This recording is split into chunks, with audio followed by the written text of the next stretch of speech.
एक plate white rice का order receive हुआ और ऑर्डर कैंसिल भी हो गया। कैसे, आगे आप वीडियो में देख सकते हैं। तो ऑर्डर मुझे आया, तो उस टाइम पे मैं डिनर की तैयारी कर रही थी। 8:30 बजे के बाद में मुझे ऑर्डर रिसीव हुआ। उस टाइम पे मैं तैयारी कर रही थी, सब्जी बना रही थी कटहल की, और बीच में ऑर्डर आया तो मैंने ऑर्डर एक्सेप्ट किया और राइस बनाने के लिए राइस चढ़ा दिया। फिर देखा तो 2 मिनट बाद में जब मैंने राइस चढ़ा दिया, उसके बाद में मुझे कैंसिलेशन का ऑर्डर आया। तो उस टाइम पे तो मैंने ऑर्डर को रिजेक्ट कर दिया, क्योंकि ज़ोमैटो ने ही ऑर्डर को रिजेक्ट कर दिया था। देन मैंने भी सबमिट कर दिया ओके करके, और इस ऑर्डर का कोई भी मुझे रिफंड अमाउंट नहीं मिलेगा, क्योंकि ये ज़ोमैटो ने ही ऑर्डर कैंसिल किया है। और मुझसे कंफर्म करने के बाद में देन ज़ोमैटो अभी मुझे कोई भी अमाउंट नहीं देगा, क्योंकि मेरे पास भी कोई ऑप्शन नहीं है। अगर कस्टमर कैंसिल कर रहा है देन मुझे भी एक्सेप्ट ही करना होगा, क्योंकि मैं वहाँ पे अगर एक्सेप्ट नहीं करूंगी तो भी प्रॉब्लम आएगी। तो इसीलिए मुझे एक्सेप्ट करना पड़ा।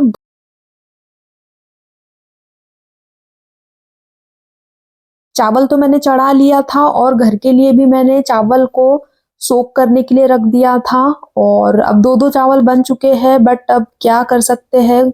और इस ऑर्डर का मुझे कोई भी अमाउंट रिसीव नहीं होगा कैंसिलेशन का। 30%, 40% या 60%, एक भी रुपए का अमाउंट मुझे रिसीव नहीं होगा। तो अब चावल मैंने चढ़ा ही दिया है, तो मैंने सोचा अब इसे पकने देती हूँ। और क्योंकि आधे बॉईल चावल का मैं क्या करूँगी, पूरे बॉईल हो जाएंगे तो मैं घर के यूज़ में ले आऊँगी। तो इसीलिए मैंने चावल को पूरे बॉईल कर लिया, और साथ ही में मैं साइड में सब्जी भी बना रही थी कटहल की, क्योंकि डिनर के लिए भी टाइम हो रहा था। तो इस तरीके से मेरे साथ ये सिचुएशन आई।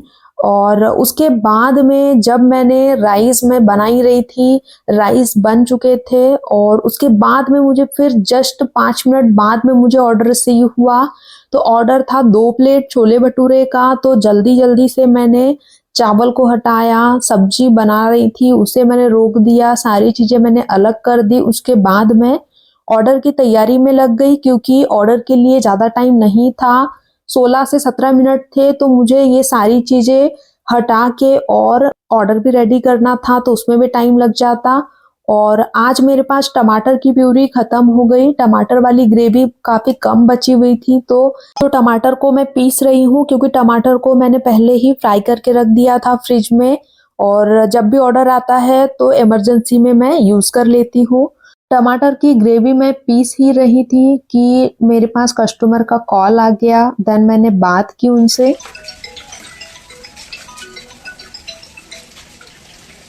हेलो। हेलो, हाँ भैया। हेलो, आवाज आवाज आ रही है आपको? जी। हाँ, आया आया आया।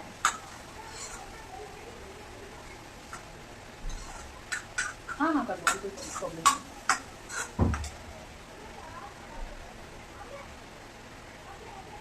हाँ, खा पाएंगे। मतलब नहीं, उतना ज़्यादा तो नहीं रहता है, बट खा लेंगे। नॉर्मल रहता है मसाला वगैरह, है ना। 3 प्लेट में कर देंगे। हाँ, अभी मैं बना लेती हूँ, उसके बाद फिर जैसे मैं डिलीवर कर दूँगी तो फिर मैं आपको बता दूँगी, है ना। ठीक है। हाँ हाँ, वो डायरेक्ट वही है 109, 100 कर दीजिएगा।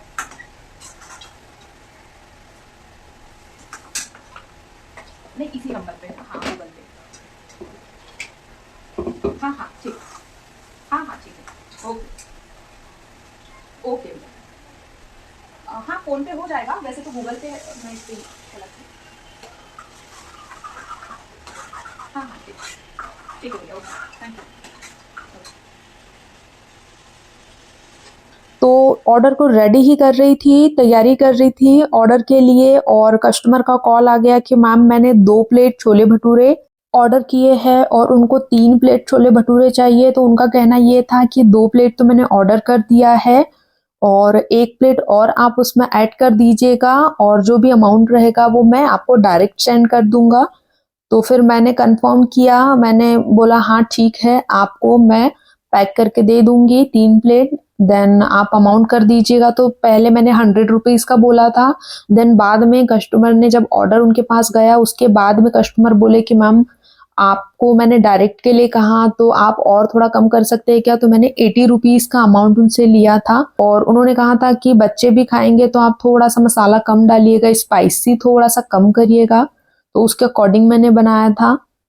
तो कॉल कट करने के बाद में जल्दी-जल्दी मैं तैयारी करने लगी क्योंकि टाइम कम बचा हुआ था और अभी मैं अनियन भी देती हूँ, साथ में सैलेड ऐड कर दिया है तो थोड़ा-सा कट करने के लिए उसमें भी टाइम लगता है।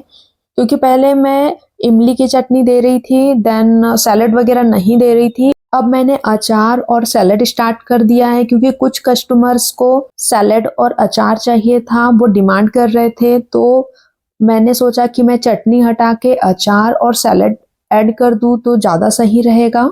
तो अब मैं अचार और सैलेड पैक करती हूँ। छोले मैंने चढ़ा दिए हैं, ग्रेवी बन चुकी है तो ग्रेवी मैंने दूसरी गैस पे रख दिया है ताकि इस वाली गैस पे मैं भटूरे को बना सकूं। ऑयल गर्म होने के बाद में मैंने भटूरे भी बनाना स्टार्ट कर दिया है। तो अभी भी काफ़ी सारे मुझे कमेंट आते हैं कि मैम भटूरे नहीं बन पा रहे हैं, आपके कैसे फूले-फूले भटूरे बनते हैं। तो देखिए भटूरे बनाने के लिए मैंने आपको रेसिपी शेयर कर दी है, उसी तरीके से मैं भटूरे बनाती हूँ, बिल्कुल भी कोई भी चीज़ मैं एक्स्ट्रा ऐड नहीं करती हूँ। आपको मैदे में थोड़ा-सा नमक डालना है टेस्ट के अकॉर्डिंग, बेकिंग सोडा या बेकिंग पाउडर आपके पास अवेलेबल हो वो आप डाल सकते हैं। दही आपको ऐड करना है, अगर इंस्टेंट बनाना चाहते हैं तो दही आप ज़्यादा ऐड करिएगा तो काफ़ी अच्छा मैदा बन के रेडी होगा, उससे काफ़ी अच्छे भटूरे बनेंगे इंस्टेंट में ही। और अगर आप थोड़े टाइम बाद बनाना चाहते हो तो थोड़ा-सा कम आप ऐड कर सकते हैं या फिर आप ज़्यादा भी ऐड कर सकते हैं। और साथ ही में हल्का-सा ऑयल मैं डालती हूँ, ज़्यादा ऑयल नहीं डालती हूँ। इससे क्या होते हैं कि ज़्यादा ऑयल हम डालते हैं तो भटूरे जो है वो ज़्यादा ऑयल पीने लगते हैं, इसीलिए मैं ऑयल नहीं डालती हूँ।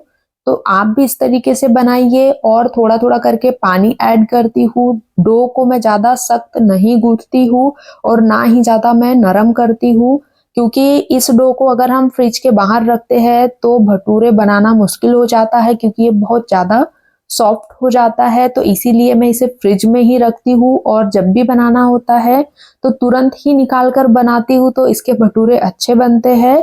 तो अगर आप भी बनाना चाहते हैं फूले-फूले भटूरे तो आप भी ट्राई कर सकते हैं और इसे बेलने के टाइम पे आपको ध्यान रखना होगा कि भटूरे आप अच्छे से बेलें, तभी आपके भटूरे फूलेंगे क्योंकि अगर आप अच्छे से नहीं बेलते हैं तो भटूरे नहीं फूलेंगे।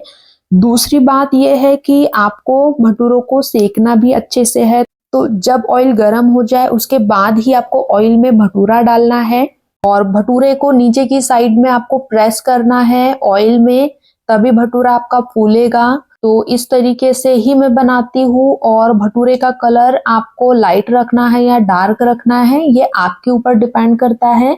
दोनों ही कंडीशन में दोनों ही अगर आप उसे थोड़ा-सा हल्का व्हाइट भी रखते हो या हल्का रेड कलर भी देते हो, तो भी आपके भटूरे शानदार बन के रेडी होंगे।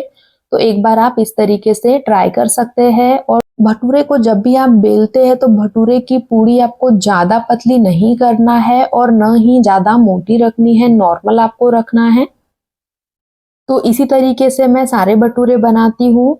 साथ ही में मैंने ऑर्डर भी कंप्लीट कर दिया। पैकिंग करते टाइम पे पैकेजिंग का जो पैकेट है वो थोड़ा-सा फट गया था तो मैंने दूसरा यूज़ कर लिया, तो ये होते रहता है कभी-कभी जल्दीबाजी में फट जाता है भटूरे वाला या पैकिंग वाला पैकेट क्योंकि बहुत ही नाजुक होता है ये पैकेट। पेपर से बना होने के कारण बहुत ही जल्दी ये फट जाता है। अभी बरसात में ये थोड़ा गलने भी लग जाता है तो प्रॉब्लम आती है। तो अगर आप भी इस तरीके के पैकेट्स यूज़ करते हैं, पॉलीथीन बैग्स यूज़ करते हैं पेपर वाले, तो आप भी ध्यान से यूज़ करिएगा। तो ऑर्डर मैंने रेडी कर लिया है। तो अगर आपको वीडियो अच्छा लगता है तो प्लीज़ आप वीडियो को लाइक, शेयर और सब्सक्राइब ज़रूर करिएगा। बेल आइकन को ज़रूर प्रेस करिएगा ताकि आने वाले वीडियो के नोटिफिकेशन आप तक आए और वीडियोस को आप देख पाएँ। और अभी भी मुझे स्विगी से कोई भी ऑर्डर रिसीव नहीं हुआ है तो आने वाले दिनों में अगर कोई भी ऑर्डर रिसीव होता है तो डेफिनेटली मैं आपके साथ में शेयर करने वाली हूँ। राइटर भैया को मैंने ऑर्डर हैंडओवर कर दिया है। तो मिलते हैं आपसे नेक्स्ट वीडियो में नए ब्लॉग के साथ में, नए अपडेट के साथ में। तब तक के लिए बाय। आज चम्मो का दोस्त अंदर आ गया है, लेटा हुआ है। Thank you for watching, bye, take care.